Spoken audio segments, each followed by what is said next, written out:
नमस्कार. सांस्कृतिक नगरी म्हणून ओळख असलेले डोंबिवली सध्या एका वादात अडकली आहे आणि हा वाद निर्माण झाला आहे केंद्रीय मंत्री नितीन गडकरी यांच्या वक्तव्याने. डोंबिवली हे अत्यंत घाणेरडं शहर आहे असं वक्तव्य हे नितीन गडकरी यांनी केलं आहे. त्यांच्या या वक्तव्याचा नेमका अर्थ काय आहे? डोंबिवली खरंच अत्यंत घाणेरडं झालं आहे का? आणि झालं असेल तर याला जबाबदार कोण आहे? या सगळ्या प्रश्नांची उत्तरं शोधण्यासाठी आज आपण डोंबिवलीत आलो आहोत. ठाणे पोस्टच्या ठाणे कट्टा यावरती आज डोंबिवलीकर नागरिक आपली मतं बिनधास्तपणे व्यक्त करणार आहेत. नेमकं त्यांच्या समस्यांना जबाबदार कोण आहे असं त्यांना वाटतंय आणि यावरचे उपाय काय आहेत, लोकप्रतिनिधींनी आणि सरकारने काय केलं पाहिजे, हे सगळं डोंबिवलीकरांना काय वाटतंय ते आपण जाणून घेणार आहोत. सगळ्यात सुरुवातीला मला हे जाणून घ्यायचं आहे, डोंबिवलीचे एक नागरिक म्हणून आपल्याला काय वाटतं? आपण जर 25 वर्ष मागे गेलो तर मला असं म्हणायचं आहे की त्यावेळेला आपली ही जी डोंबिवली शहर होतं ते खरोखरच सुधारणेच्या प्रगतीच्या मार्गावर होतं. आज पुण्याला त्यावेळेला जे विद्येचं माहेरघर होतं, अगदी त्याला खांदा लावूनच डोंबिवलीने त्याच्यामध्ये प्रगती करून ही विद्येचं माहेरघर म्हणून आणि संस्कृतीबद्ध अशी प्रगती आणि प्रशंसनीय प्रगती केलेली आहे. त्यात सगळ्या राजकारण्यांचा जर पार्टींचा वगैरे जरी समावेश असला तरी शिवसेनेचाही समावेश अत्यंत महत्त्वाचा होता. कारण हिंदू हृदय सम्राट म्हणून बाळासाहेब ठाकरे यांनी जी काही आम्हाला प्रेरणा दिली आणि त्याप्रमाणे बाकीच्या राज्यकर्त्यांनी त्याची उचल घेतली आणि ते प्रगतीपथावर आणण्याचं काम हे शिवसेना म्हणा, भाजप म्हणा, कारण की काही वर्षापूर्वी भाजप आणि शिवसेनेची सुयुती होती. मग अशा वेळेला आपण जे गडकरी साहेब म्हणतायत की ही डोंबिवली शहर हे सुधारलेलं नाही, ते मला थोडंसं पटत नाही आहे. गडकरींच्या वक्तव्याने गैरसमज निर्माण झालेला आहे डोंबिवलीबाबत, तो दूर होणं गरजेचं आहे आणि गडकरींनी हे वक्तव्य नेमकं का केलं ते स्पष्ट झालं पाहिजे अशी मागणी हे डोंबिवलीकर करतायत. आपल्यासोबत डोंबिवलीतल्या नागरिक महिला देखील आहेत, आपण त्यांच्याकडनं जाणून घेणार आहोत. डोंबिवलीतल्या ज्या समस्या आहेत ज्याबद्दल गडकरी म्हणतायत की घाणेरडं शहर आहे असं म्हणतायत, या समस्यांना नेमकं जबाबदार कोण आहे असं आपल्याला वाटतं? जबाबदार म्हणण्यापेक्षा मला गडकरींना हा प्रश्न विचारायचा आहे की घाणेरडी त्यांची व्याख्या काय आहे डोंबिवलीबद्दल, त्यांनी काय बघितलं आहे किंवा काय केले? इतके वर्ष डोंबिवलीची संख्या, जी लोकसंख्या वाढली आणि जे काही प्रश्न उद्भवलेत त्याच्यासाठी कधी आपणही जबाबदार आहोत आणि एक समोरचं नगरसेवक किंवा जे काय आपली KDMC ती पण जबाबदार असते. पण दोघांनी मिळून जर केलं आपण हे तर ते सगळं साध्य होतं. पण हे असं आमच्या घराला कोणी घाणेरडं म्हटलं आम्हाला चालणार नाही आणि नक्कीच ते आता जर डोंबिवलीत परत आले ना तर ते असेच जाणार नाही आहेत परत. पण गडकरींनी जो घाणेरडं शहर हा उल्लेख केलेला आहे, याला नेमकं ज्या पद्धतीने निवडणुकीच्या काळामध्ये 6,500 कोटींच्या पॅकेजची घोषणा मुख्यमंत्र्यांनी केली होती, तसा काही निधी डोंबिवलीत पोचलेला दिसत नाही. कल्याण डोंबिवलीमध्ये सुधारणा दिसत नाही. याबद्दल नेमकं काय सांगा? आता त्यांनी जी घोषणा केली आहे त्यांनी पहिले दिले आहे की नाही ते बघावं आणि मग त्यांनी जे हे उद्गार काढलेत घाणेरडे किंवा काय डोंबिवली, हे मग त्याच्याबद्दल हे वाक्य कोणासाठी त्यांनी काढलेले आहेत? त्यांच्या मंत्र्यांसाठी काढलेत का त्यांच्या नगरसेवकांसाठी? ते त्यांना बोलावं. आम्हाला आमच्या डोंबिवलीबद्दल बोलायला चालणार नाही. ते जे काय माझं घर घाण आहे किंवा स्वच्छ आहे ते माझी जबाबदारी आहे, ती मी कशी सॉल्व करायची ते मी सॉल्व करणार आहे. बरोबर आहे. म्हणजे डोंबिवलीकर नागरिक म्हणून तुम्हाला याचं वाईट वाटलेलं आहे, एकंदरीतच नागरिकांना अत्यंत वाईट वाटलेलं आहे. पण डोंबिवलीच्या नेमक्या समस्या काय आहेत, त्यावरच्या उपाययोजना काय, याबद्दल आपल्याला जाणून घ्यायचं आहे. मॅडम, डोंबिवलीतले ज्या मूळ समस्या आहेत, प्रदूषणाची एक चर्चा झाली किंवा स्वच्छतेचा असेल किंवा रस्त्यांचा प्रश्न असेल, याबाबत नेमकं काय होणं गरजेचं आहे असं आपल्याला? जर गडकरी डोंबिवली येऊन गेले असेल पहिले तर त्यांना माहिती असेल डोंबिवली कशी होती आणि आता कशी आहे. हे त्यांना गडकरींना बोलताना पहिले विचार करायला पाहिजे की हा मुद्दा आम्ही बोलतो हे चुकीचं आहे. मी तिथे राहून मारला आहे का कधी? आज तुमच्या मंत्र्यांनी ते गणपती म्हणजे पॅकेज देणार म्हणून जे सिद्ध केलं होतं, कुठे आहे ते? कशी कामं करणार पुढची? तुमचा पण निधी इथे आला पाहिजे ना सगळा, तर नगरसेवक घातला होते. तुमचे पण नगरसेवक आलेले निवडून, मग स्पष्ट त्यांना जा विचारा ना. डोंबिवली भरपूर सुधारलेली आहे. हे आम्ही तर म्हणतो आज 25-30 वर्ष आम्ही डोंबिवलीमध्ये राहतोय, त्याच्यामुळे डोंबिवली कशी होती हे आम्हाला माहिती आहे. डोंबिवली बेकार नाही आहे, खूप सुधारलेली आहे आणि अजून सुधरेल. शिवसेना पण भरपूर येणे प्रयत्न करते, भरपूर कामं होतात आहे. आता त्यांचे कोण करत नसेल त्यांनी स्पष्ट विचारावं, एवढंच आमच्यामध्ये.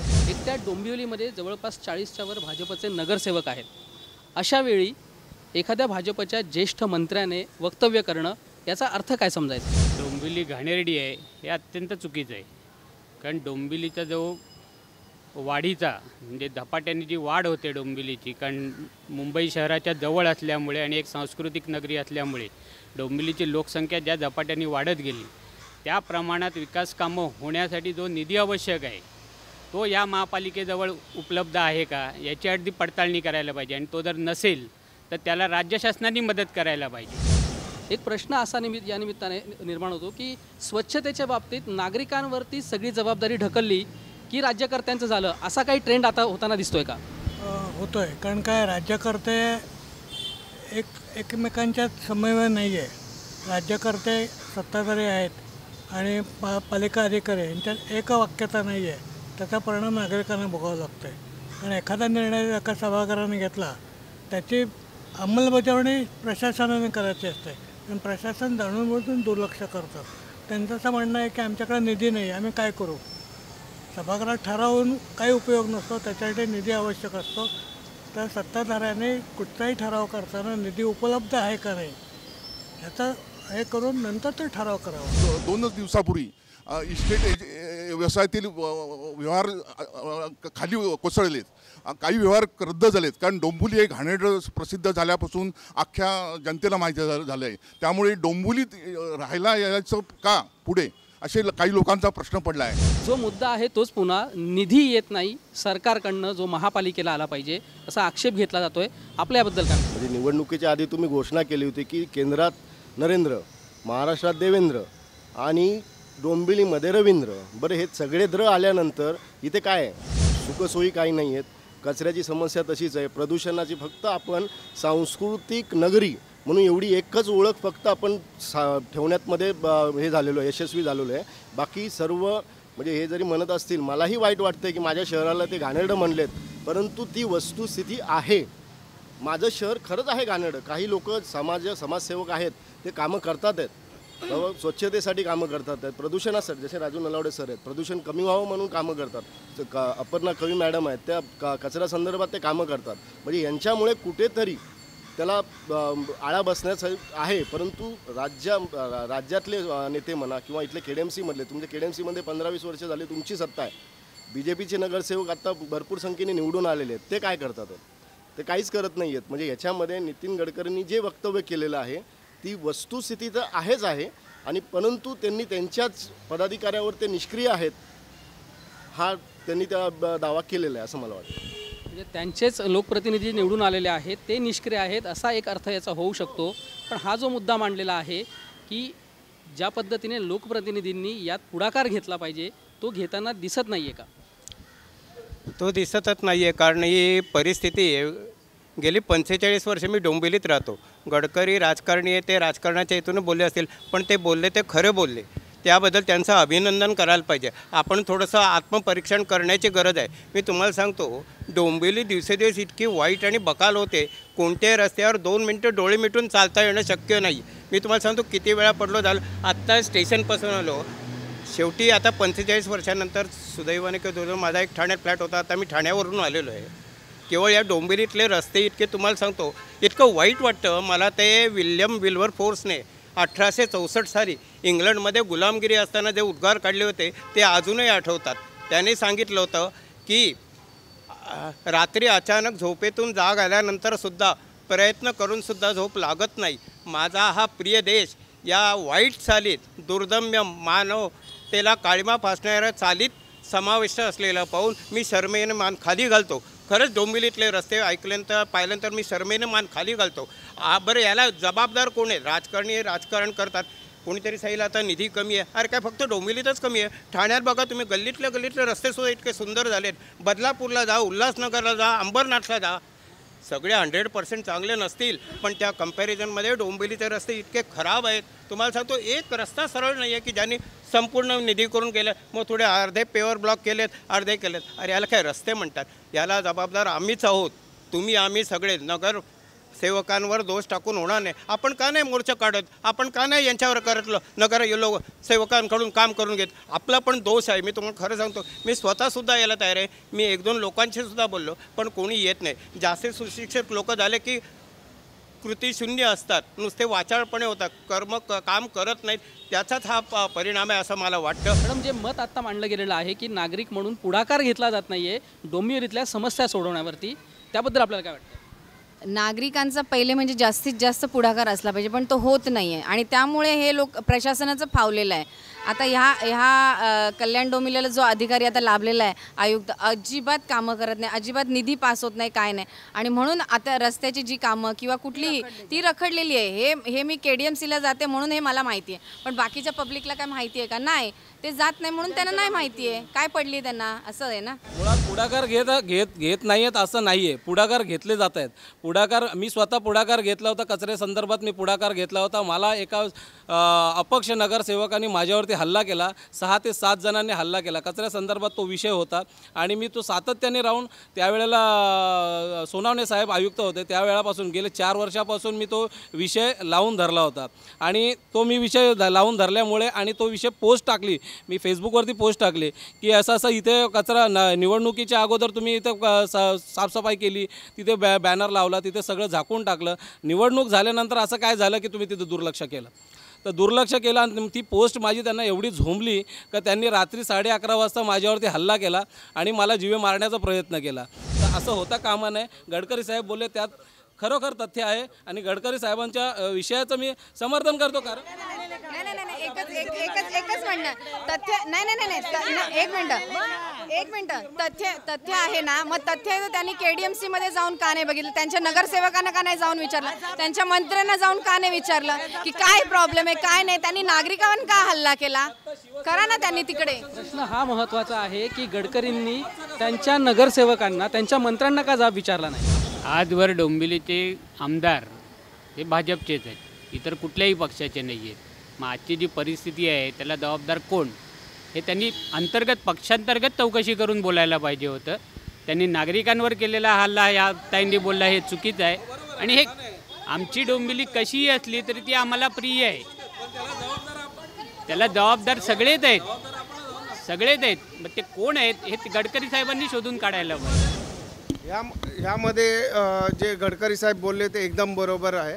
कारण इथे जे राज्यमंत्री आहेत त्यांनीच अपॉइंट केलेला, त्यांचा लेटर पण सुद्धा मध्ये व्हायरल फिरत होता की अतिरिक्त आयुक्त जे आहेत ते सगळं अनधिकृत बांधकामांना पाठिंबा देत आहेत. प्रत्येक ह्याच्यात कारवाई आदेश देऊनही, तोडक आदेश देऊनही ते कारवाई करत नाही. आपण एक गंभीर आरोप केलेला आहे, तो म्हणजे राज्यमंत्री आयुक्तांना हाताशी धरून, अतिरिक्त आयुक्तांना, प्रशासकीय अधिकाऱ्यांना हाताशी धरून जे ते कामं थांबवत आहेत, डोंबिवलीच्या एकंदरीत अतिक्रमण जे आहेत विकासात कुठेतरी आडवे येत आहेत, असा या आरोपाचा अर्थ होतो. असा अर्थ असेल तर गडकरींना बहुतेक त्यांना टार्गेट करायचं असेल. त्यांचे पक्षांतर्गत दावे त्यातून समोर आले, हे सिद्ध होतं आहे. त्यांचं टार्गेट राज्यमंत्रीच असतील. त्यामुळे पुढचा आमदार तुम्ही विचार करून निवडून द्या असं त्यांना सुचवायचं असेल गडकरींना. अशी कोणती समस्या आहे जी डोंबिवली शहरातील तातडीनं सोडवली गेली पाहिजे असं आपल्याला वाटतं? डोंबिवली शहरामधील सर्व समस्यांवर आपण बोललात. सगळ्यात महत्त्वाची समस्या आणि जीवघेणी समस्या मी याला म्हणेन ती म्हणजे ट्रॅफिकची समस्या. अतिशय कमी माणूसबळ ट्रॅफिक डिपार्टमेंटला दिलेलं आहे. अतिशय मोठ्या प्रमाणामध्ये गाड्यांची संख्या वाढली. पर्यायाने पार्किंगची जागा जी KDMCने आणि RTOने द्यायला हवी अशा प्रकारची कोणतीही पार्किंगची जागेचा प्रश्न KDMC सोडवण्यात असमर्थ आहे. कितीतरी ठिकाणी सिग्नलची गरज आहे जेणेकरून माणूसबळ कमी असलं तरी काम होऊ शकतं. पण असे बरेच पॉईंट्सवर सिग्नल अजूनही जवळजवळ 7 ते 8 वर्षांपासून सिग्नल यंत्रणा बंद आहेत. आम्ही बऱ्याच वेळेला KDMCकडे ट्रॅफिकच्या माध्यमातून पाठपुरावा केला की आपण सिग्नल यंत्रणा चालू करा, ज्या ठिकाणी स्पीड ब्रेकर हवेत अशाच ठिकाणी स्पीड ब्रेकर करा. पण सध्याची मानसिकता डोंबिवलीकरही याला अतिशय 100% मी म्हणेन जबाबदार आहेत. याचं कारण असं की नियमांना ट्रॅफिकच्या नियमांना धाब्यावर बसवून स्वतःच्या पोळी भाजणारे असे डोंबिवलीकर, सुशिक्षित म्हणवणारे डोंबिवलीकर सध्या दिसत आहेत. मी म्हणेन राजकारणी बोलतात, राजकारण्यांना बोलण्याशिवाय काही काम नाही आहे सध्या तरी असं मला वाटतं. त्यांनी बोलण्यापेक्षा कृतीमध्ये काम आणलं तर जास्त काम होईल आणि डोंबिवलीकरांना मदत होईल. नुसतंच बोलत बसणं आणि आपल्या राजकारणाच्या प्रत्येक राजकीय पक्षाच्या पोळ्या भाजणं हे राजकीय पक्षाचं काम आहे. तेव्हा नागरिकांनी एकत्र येणं आणि अशा राजकारण्यांच्या विरोधात बंड पुकारणं, अशा राजकारण्यांच्या विरोधात स्वतःमधून काहीतरी, स्वतःच्या कृतीतून काहीतरी दाखवणं हे या ठिकाणी मी आवर्जून आवाहन करेल सर्व डोंबिवलीकरांना. एक महत्त्वाचा प्रश्न विचारू असं वाटतंय, डोंबिवलीला स्मार्ट शहर जर करायचं असेल तर आत्ताही नेमकं काय करणं गरजेचं आहे? स्मार्ट शहर करण्याच्या आधी काही समस्या आहेत, त्या सोडवणार कोण, याचं उत्तर कोण देईल? इथे भाजी मंडई नाही आहे, एखादं चांगलं हॉस्पिटल सरकारी नाही आहे, सरकारी शाळा चांगल्या नाही आहेत, चांगले रस्ते नाही आहेत, चांगलं पाणी प्यायला नाही आहे. मग चांगलं काय आहे? ज्या स्मार्ट सिटीची व्याख्या काय आहे, त्याच्यासाठी काय लागतं? जर यातलं काहीच आपल्याकडे नसेल तर स्मार्ट सिटी होणार कशी? आणि जे आत्ता जे नितीन गडकरी साहेबांचं जे बोलणं होतं की गलिच्छ शहर वगैरे, मला तर असं वाटतं ना, जे भाजपचे नगरसेवकच डोंबिवलीत जास्ती आहेत आणि हे सगळं पाप आहे ना त्यांचंच आहे. मला तर असं वाटतं त्या वक्तव्याचा आपल्याला राग येण्यापेक्षा आपल्याला लाज वाटली पाहिजे की असे आपण लोकप्रतिनिधी तिकडे पाठवलेत आणि आपलं प्रतिनिधित्व असे लोकप्रतिनिधी करत आहेत. म्हणजे डोंबिवलीला स्मार्ट शहर करण्याआधी मूलभूत सोयी सुविधा उपलब्ध करून देणं गरजेचं आहे आणि जे नितीन गडकरींनी वक्तव्य केलेलं आहे त्यांचेच भाजपचे नगरसेवक यात कमी पडलेले आहेत असं मत डोंबिवलीकर नागरिक व्यक्त करत आहेत. ठाणे पोस्टच्या ठाणे कट्ट्यावर आपण आज इथेच थांबूया. पुन्हा भेटूया नवीन विषयासह.